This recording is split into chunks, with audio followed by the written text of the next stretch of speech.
Welcome. In this video, we'll show you the layout of a typical wind turbine generator as found on wind farms across the world. Now, exact designs do vary, but almost all the turbines in use today are horizontal axis machines, which have a three-bladed rotor spinning in a vertical plane attached to the front of a box which we call the nacelle, after the fairing around an aircraft engine. And in this nacelle we have the generator, often a gearbox, and occasionally a high-voltage transformer, and the whole thing sits on top of a tower, which is mostly there to keep the blades from digging a hole. We tend to class turbines by their power output, and hence their physical size. Wind farms might use many sub-megawatt turbines, each producing 400, 600 kilowatts each, or a few multi-megawatt turbines, producing maybe up to 3 megawatts per unit. Apart from physical scale, they are arranged a bit differently, so let's start by looking at a typical sub-megawatt model. Turbines of this type are typically 25 to 45 meters tall, and at the base you will often find two doors. The lower door takes you into a secured compartment where we have a high voltage step-up transformer. The generator at the top of the turbine is producing about 690 volts, and this transformer converts that into several thousand volts to send it more efficiently to the substation. The main entrance to the turbine is at first floor level, and there we find the control cabinet and the base of a ladder, or a series of ladders. Often in these smaller turbines, the ladders run to a series of platforms and they change sides at each platform to give you a rest area and a bit of fall protection. Platforms are generally just wooden discs suspended inside the tower walls, and they might have a trapdoor or a set of guardrails and a gate depending on how the ladders are arranged. The main run of cables goes up the wall of the tower, dodging past any intermediate junctions, because obviously the towers can't be delivered in a single 40-meter long section. They come in 20-meter long sections. They're bolted together with a lot of nuts and bolts. But as we move higher and higher through the platforms, they're getting slowly narrower and narrower, so the ladders are getting a little bit closer together.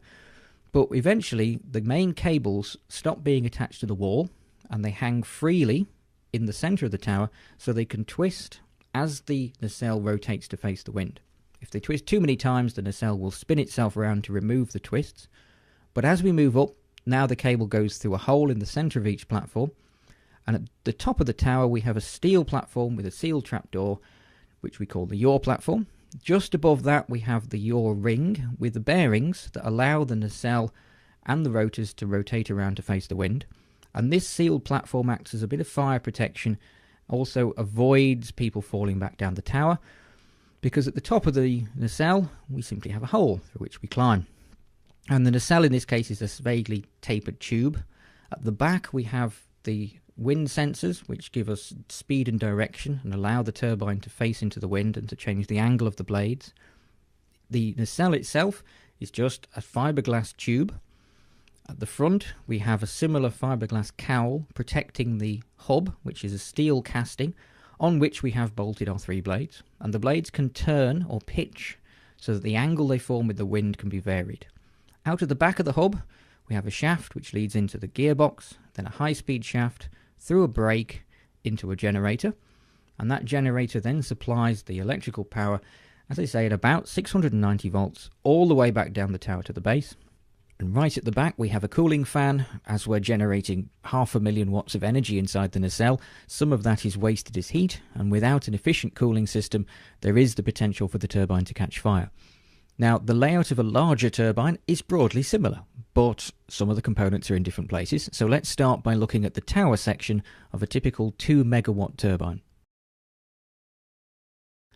Where we place the high voltage transformers in multi-megawatt turbines is a lot more variable. Quite frankly, we have a lot more room, so we can decide if they can be in the nacelle, they can be at the base of the tower, they can be on platform 1 in the basement, they can be outside in a hut. In this example, the transformer's at the top, so when we go into our door, the one thing we'll not find is a transformer.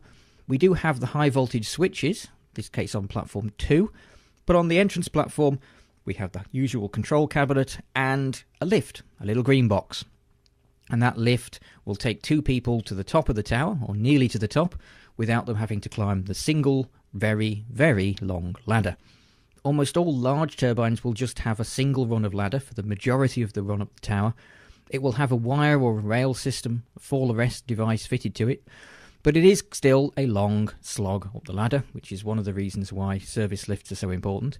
And again, the tower's in sections so that it can be delivered around the country without demolishing villages.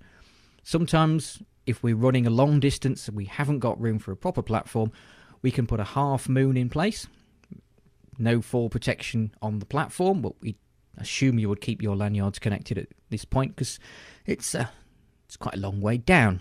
The cable again breaks free from its mounting and hangs in the centre of the tower for the last 10-20 metres or so that it can rotate as the nacelle yaws into the wind, and the lift eventually runs out of space. Remember, the tower is getting narrower and narrower as we get to the top, so the lift tends to park itself about half a platform from the top, and we have a normal ladder which then leads to the yaw platform, and then it starts looking very much like the smaller turbine did.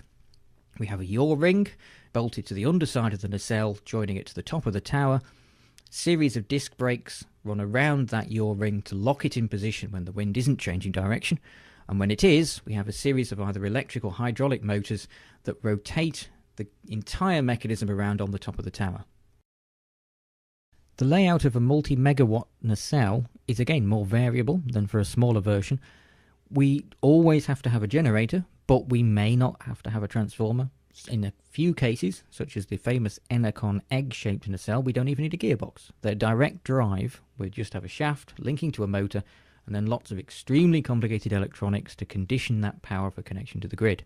But in most cases, we need the same as we needed in the small turbine. Gearbox, generator, possibly a transformer, all in a fiberglass box. And in our example, we're looking at a typical design used by a number of manufacturers where we have a nacelle that's 3 metres high, 2.5 metres wide, 7 or 8 metres long. It's a fiberglass box about the size of a site hut. As before, we have our wind sensors on the roof as far away as possible from the dirty air cast off by the blades as they spin round. This design is just a fiberglass box with a flat roof. We access the roof through a couple of skylights. Some designs are like before, big cylinder with 2 opening doors. Some have an entire roof section which opens, rather like an old camper van. If we take the skin off the box, inside we have the same kind of components we had before. They're just bigger, and there's a little bit more room, so they're laid out a bit differently. The only additional component up here is those 3 green cylinders at the back. That's our high voltage transformer, which used to be at the base of the tower. Now, we've removed a lot of the control systems and the hydraulic systems that would just clutter up the pretty picture. We've added in a bloke for scale, but most of the big components are still here. If we look at the very front of the nacelle, we have a couple of bearings which support the main shaft, which is a hollow tube, 50, 60, 70 centimetres in diameter. It's hollow so that we can get electrical cables in through this main shaft into the hub to drive all the control systems inside the hub. And we have a couple of pins on the first bearing that lock the main rotor in position if we need to access the hub. It's a safety feature. If you're in there and it starts rotating, it gets scary. So our main shaft drives our gearbox, which is mounted centrally because it's often the heaviest component. Out of the back comes a high-speed shaft, as before. That's where the braking system is. High-speed shaft then drives the generator, which is usually oil-filled.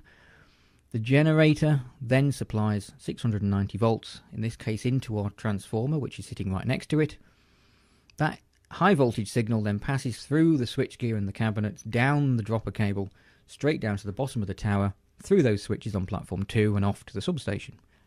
And that, as an overview, is pretty much all there is to it. The only thing left to talk about are the blades, obviously, which actually do the work. We still have 3 of them. They still pitch, in other words, they twist on themselves to line up with the wind.